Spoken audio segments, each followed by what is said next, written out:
السلام علیکم ورحمۃ اللہ وبرکاتہ۔ ماشاء اللہ، بہت عمدہ سوال ہے، اور خود میرے ذہن میں بھی یہ سوال گزرا۔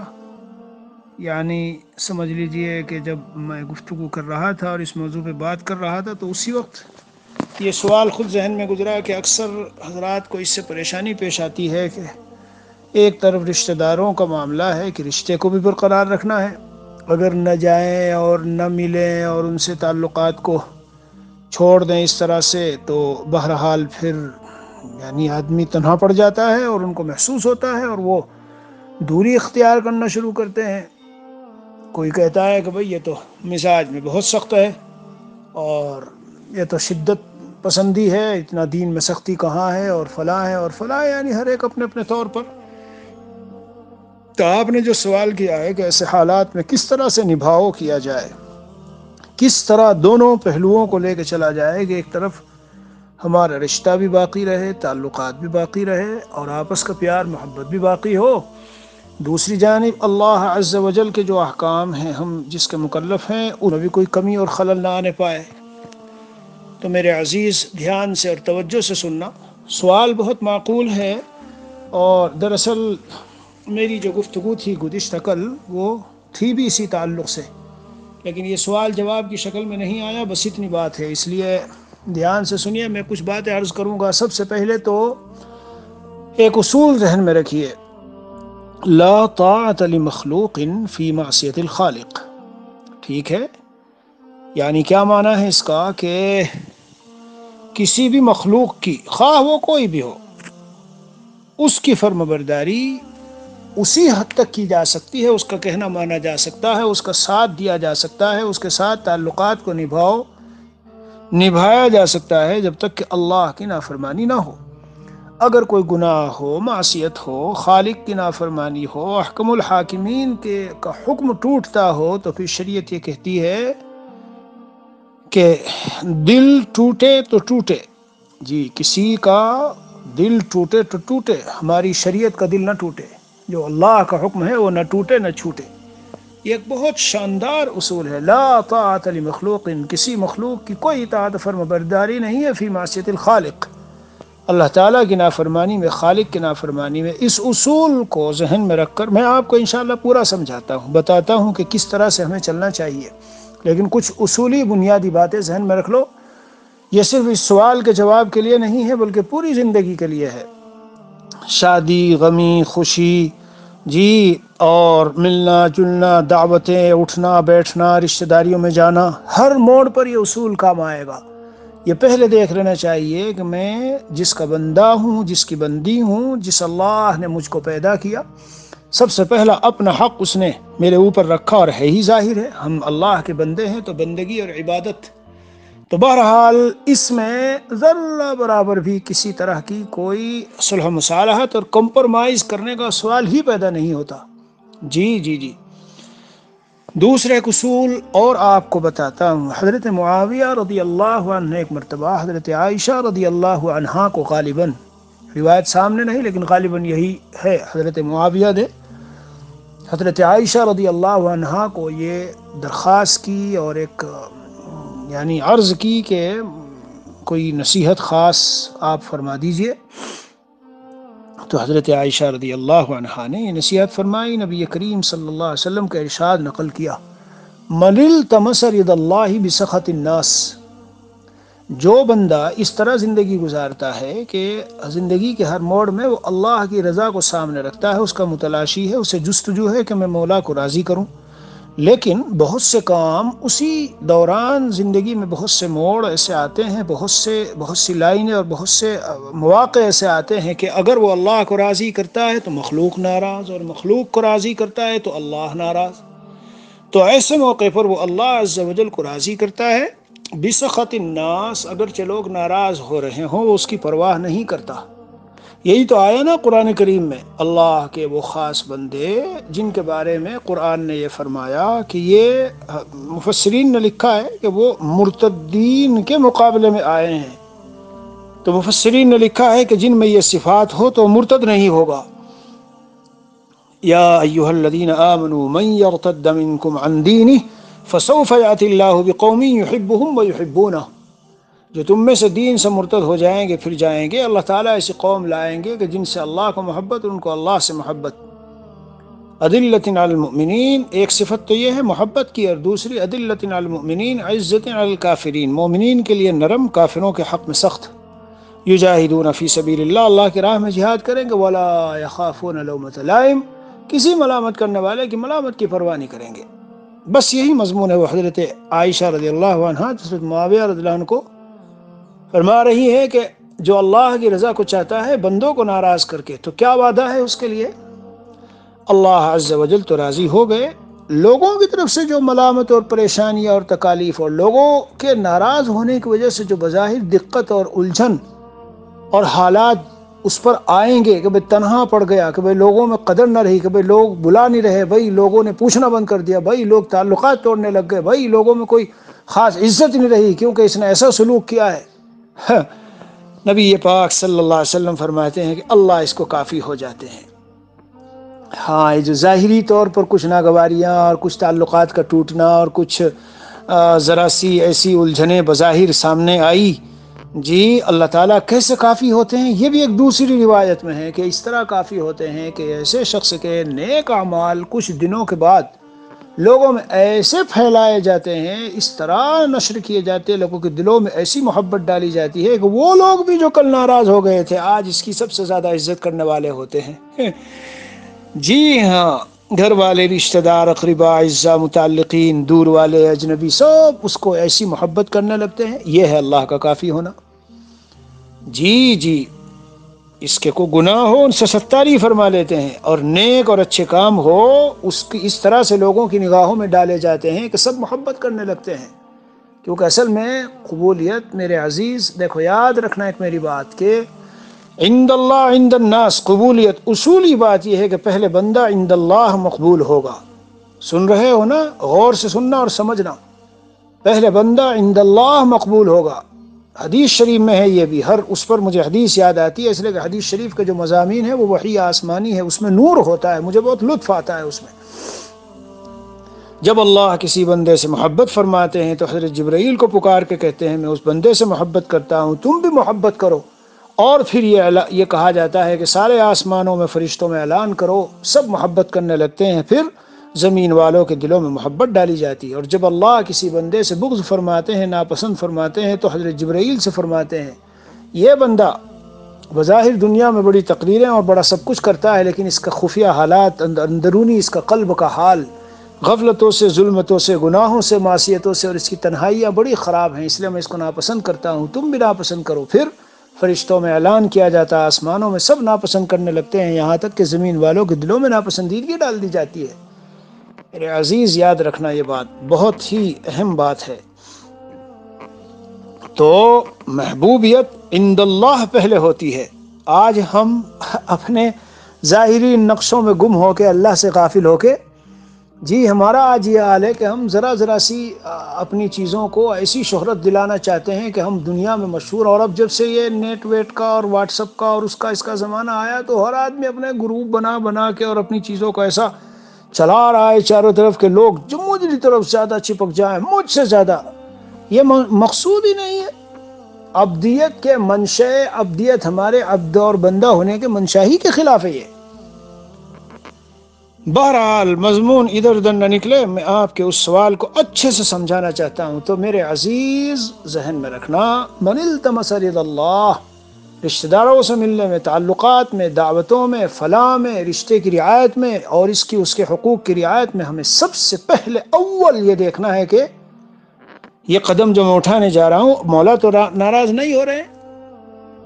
اگر شریعت کے احکام ٹوٹ رہے ہوں، مثلا شادی میں بھائی شرکت ہے ایک طرف، وہ ناراض ہو جائیں گے، دوسری طرف وہاں مووی بن رہی ہے، دوسری طرف وہاں اسراف، فضول خرچی، ننگا پن، بے حیائی، بے پردگی، نمازوں کی طرف سے وہ سارا اور نظام درہم برہم اور رسوم و رواج کے کھانے اور کیا کیا، ایک طرف تو یہ ہے، اور ایک طرف اتنی بات ہے کہ بھائی وہ رشتہ دار ناراض ہو جائیں گے۔ یہی حضرت عائشہ رضی اللہ عنہ فرما رہی ہے، اور یہی ایک مومن کی شان ہے کہ اللہ کے حکم کو مقدم رکھے کہ مجھے پرواہ نہیں ہے۔ اور اسی حدیث شریف کا دوسرا ٹکڑا ہے، اور جو بندہ لوگوں کو راضی کرتا ہے اور اللہ کو ناراض، تو اللہ تو ناراض ہو ہی گئے۔ اللہ عز و جل اب اسے لوگوں کے حوالے کر دیتے ہیں، اور اس کا مفہوم یہ ہے کہ اب اللہ کی نصرت و مدد اس کے ساتھ نہیں رہتی، اور کچھ دنوں کے اندر دوسری ایک روایت میں آیا لوگوں کی نگاہوں میں اس کے برے برے خراب اعمال ڈالے جاتے ہیں، پھیلائے جاتے ہیں، تو وہ بھی جو کل تک اسے اپنا عزیز و قریب اور تعلق بہت اس میں سمجھتے تھے، ان کی نگاہوں میں بھی اس کی کوئی حیثیت نہیں ہوتی، وہ بھی ناپسند کرنے لگتے ہیں۔ اور اس کی میں مثالیں سینکڑوں نہیں ہزاروں دے سکتا ہوں۔ ہمارے اکابر علماء میں سے بہت سارے، اور خود علماء میں نہیں ایسے ہوتے ہیں کہ کچھ اس طرح کے لچر پچر کے مطلب ادھر بھی گئے ادھر بھی گئے، ادھر بھی شریک ادھر بھی شریک، کہ بھائی کہیں ناراض نہ ہو جائے، بھائی سیٹھ صاحب ہے، بھائی بولا ہے، وہ یہ ہے۔ اور کچھ ایسے ہیں جو اپنے اصولوں پہ جمع ہوتے ہیں، اس شادی بیاہ میں ننگا پن ہے، اس شادی بیاہ میں مووی تصویریں ہیں، اس شادی بیاہ میں بے پردگی ہے، فلاں فلاں ہے، ہم نہیں جائیں گے، اور کھڑے کھڑے کھانا کھایا جا رہا ہے، اور فلاں بالکل حیوانیت کا منظر ہے، ہم کیوں اس میں شریک ہو؟ اللہ ان کی ایک مقام اور عزت گاؤں میں، لوگوں میں، شہر میں دیے دیتے ہیں۔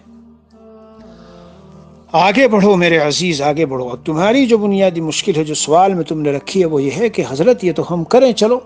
لیکن مسئلہ اب آگے یہ ہے کہ آگے نبھانا کیسے ہے رشتہ داری کو۔ میں آپ کو بہت بہترین اصول بتاتا ہوں، اپنے بزرگوں سے، حضرت والا سے ہم نے سیکھا،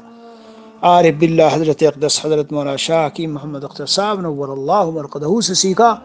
آپ نے تو یہ صرف ایک مختصر سے مسئلے کے لیے سوال کیا میرے عزیز، یہ جواب ایسا ہے جو میں آپ کو ابھی بتانے آگے بات جا رہا ہوں کہ پوری زندگی کے ہر مخلوق اور اقربا اجزاء کے ہر اس میں آپ کو کام آئے گا، ہر لائن میں۔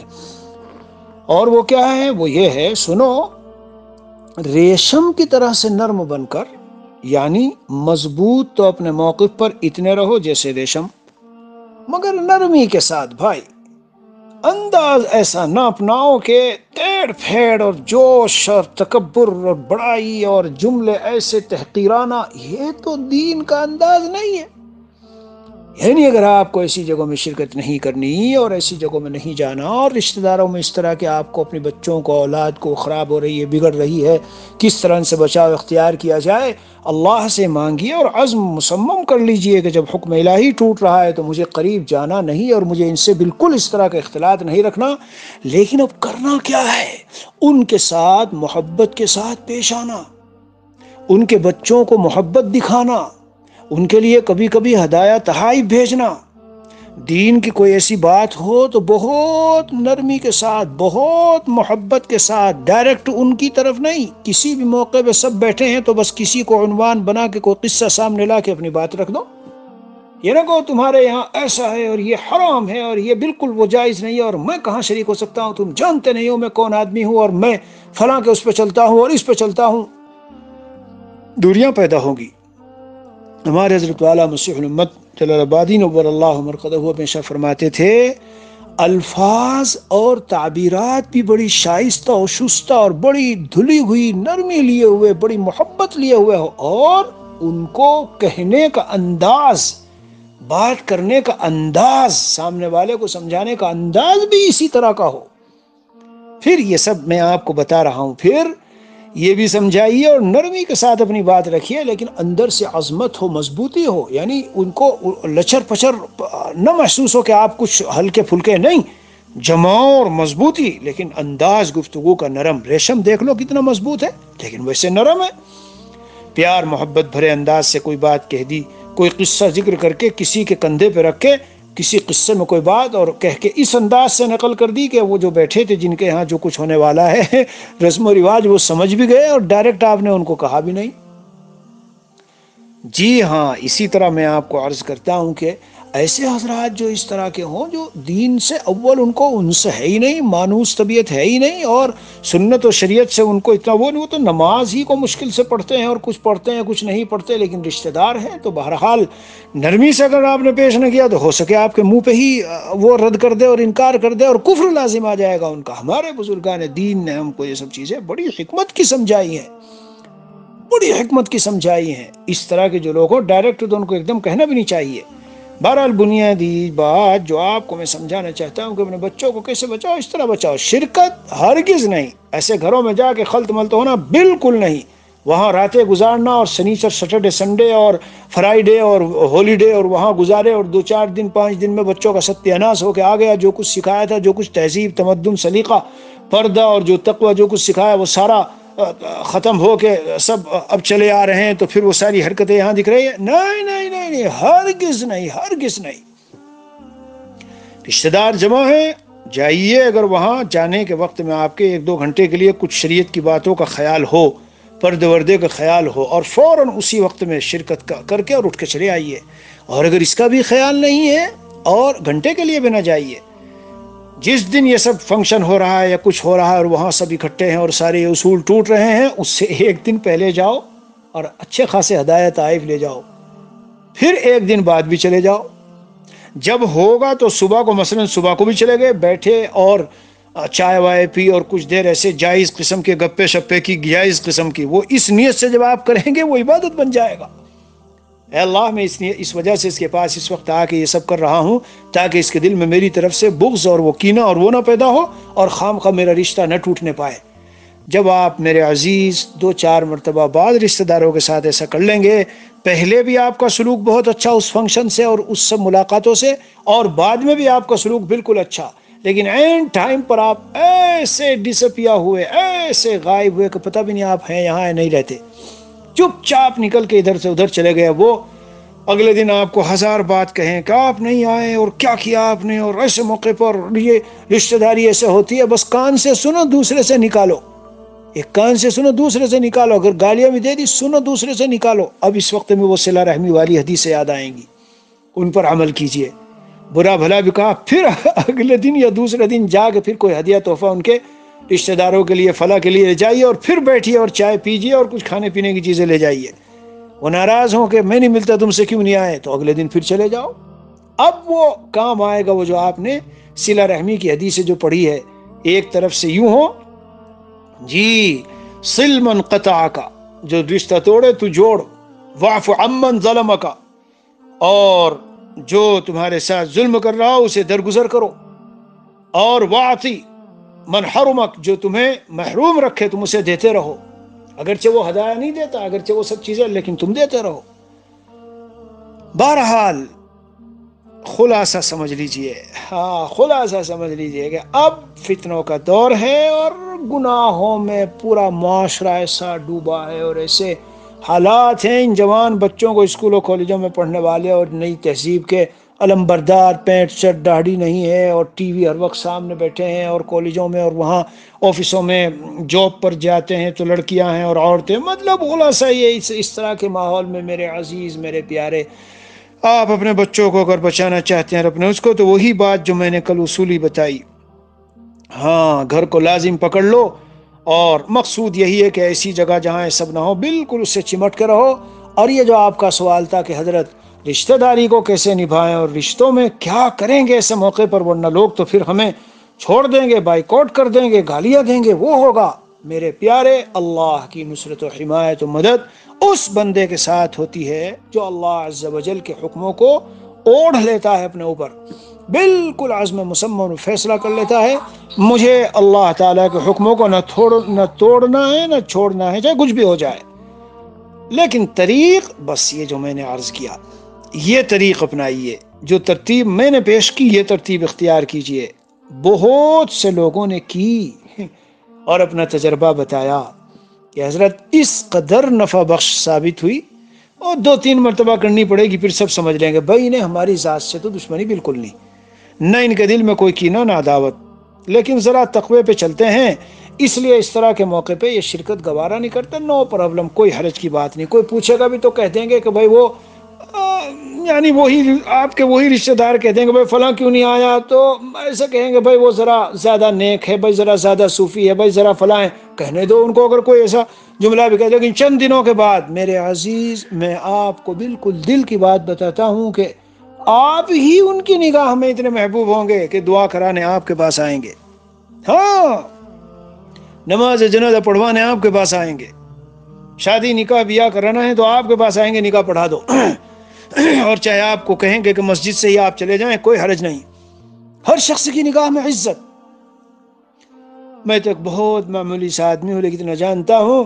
ماموں تو میرے دونوں دنیا سے گزر گئے، اللہ مغفرت فرمائے، لیکن جب ہمارے ہاں نکاح کے وغیرہ کے معاملات آئے اور یہ سب ہوا تو بھائی ہم نے تھوڑا سا کچھ کوشش کی کہ دین کے مطابق کریں، اور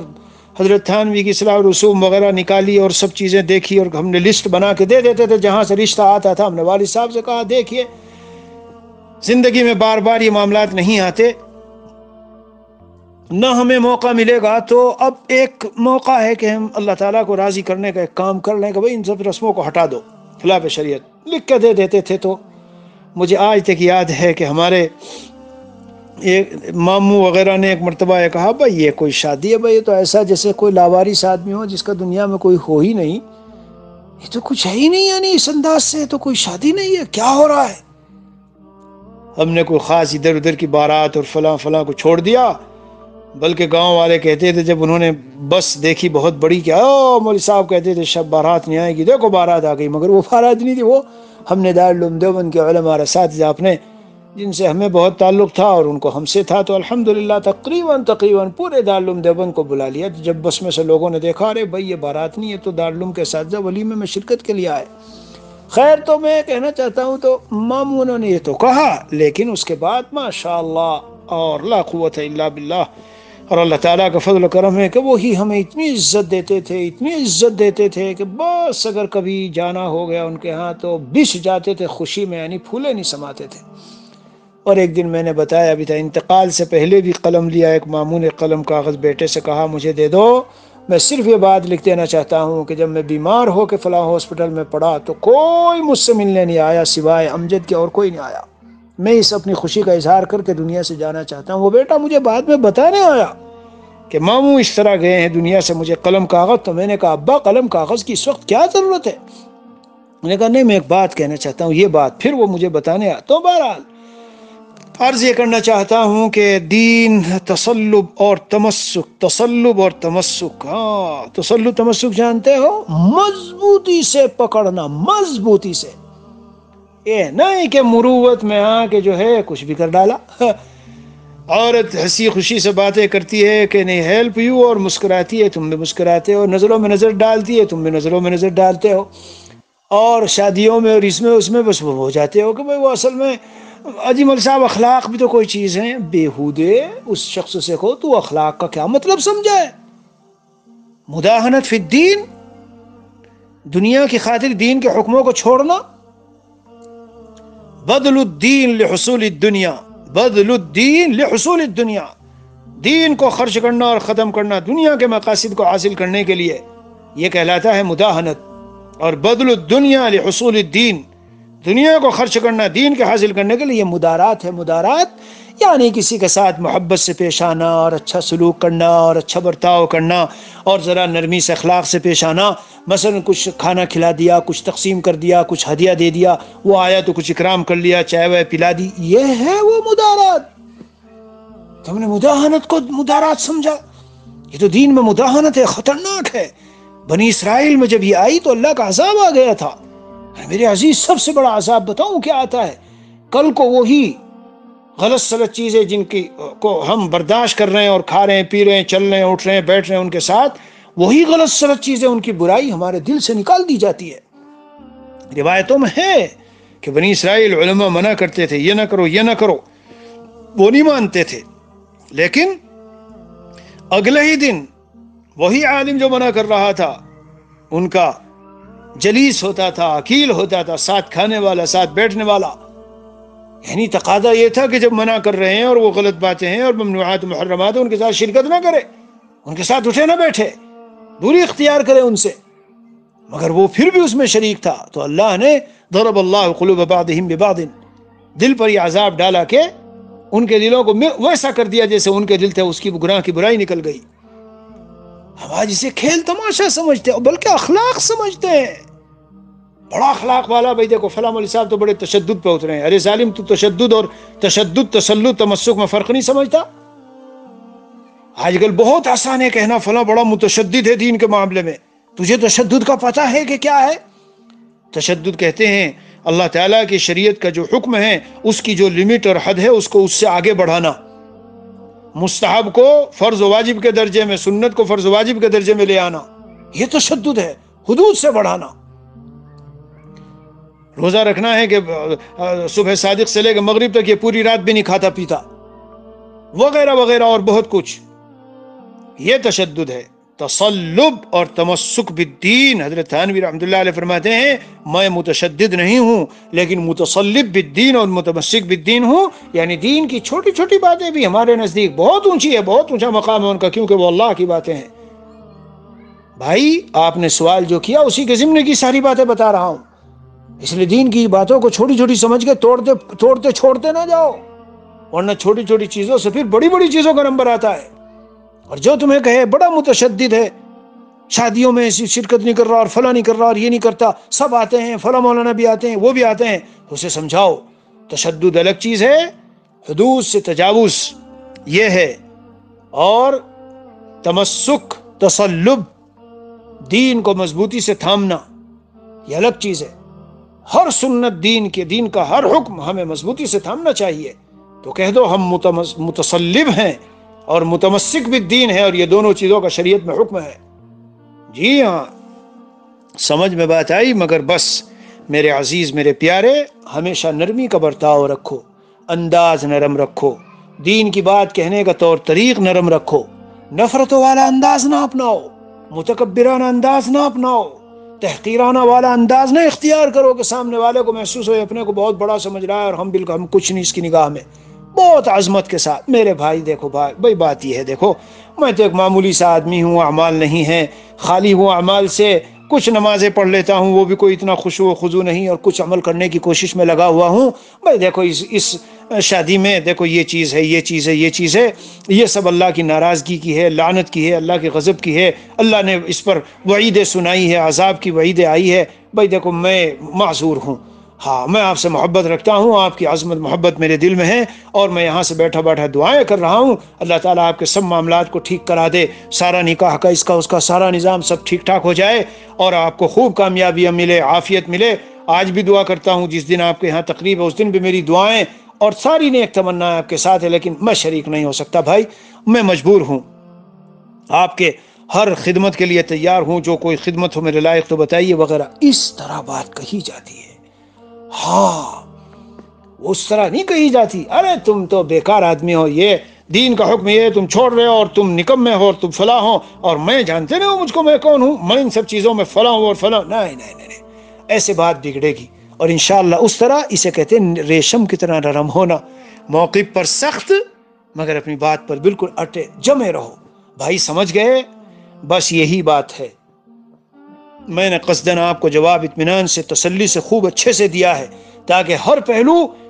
آپ بھی سمجھ لو، اور پھر اس جواب کو ہم سب کو سنا دیں گے، کیونکہ یہ ضرور بہت سو کے دل میں آیا ہوگا کہ بھائی تقریر تو سن لی، بیان تو سن لیا، اس طرح رہیں. لیکن ہم جب رہنا شروع کرتے ہیں تو رشتہ دار تو تانے دینے لگتے ہیں، اور رشتے کو تو برقرار رکھنا ہے. کیسے رکھیں؟ کبھی وہ آ جاتے ہیں ہر جمعے کو، کبھی ہم چلے جاتے ہیں ان کے یہاں، اور نتیجتاً پھر یہ ساری مکس گیدرنگ ہونے کے بعد وہ سارے گندے اخلاق اور ٹی وی کی اور فلموں کی اور اس کی باتیں اور بے پردگی کی اور کتنی دنیا کی محبتیں بڑھنے کی اور فلاں فلاں چیزیں آتی ہیں ہمارے بچوں میں. ہم لوگوں کو کیسے بچے؟ یہ ہے طریقہ بچنے کا. بس آخری جملہ کہہ کے ختم کرتا ہوں. جب بندہ اللہ عز و جل کی طرف ایک بالش چلتا ہے، اللہ ایک ہاتھ چلتے ہیں، جو ایک ہاتھ چلتا ہے اللہ ایک ذراع چلتے ہیں جی، اور ایک باع چلتے ہیں، اور جو پیدل چلتا ہے تو اللہ دوڑ کے اس کی طرف آتے ہیں. تو میرے پیارے، جب ہم قوت یقینیہ اور پورے اعتماد اللہ کے ساتھ آگے بڑھیں گے اور جمیں گے، اللہ کی غیبی مدد بھی تو ہوگی پھر ساتھ. ہاں یہ تو اصل ہے، مدد خداوندی تو اصل ہے میرے عزیز، اصل ہے، یہ مدد ہوگی، ضرور ہوگی. اللہ عز و جل مجھے آپ کو ہم سب کو زندگی کے ہر موڑ پر ہر سانس میں پورے طور پر اللہ دین پر جمنا نصیب فرما دے، اور اللہ تعالی ہمیں استقامت عطا فرمائے. ایک سانس بھی اللہ تعالی کوئی حکم شریعت کا ٹوٹے یا چھوٹے ایسا ہمیں ایک سانس بھی ایسی زندگی نہ دے. ہم جمے رہیں، ثابت قدم رہیں ہر حال میں، اور اللہ ہمارا حامی و ناصر ہو. السلام علیکم ورحمۃ اللہ وبرکاتہ.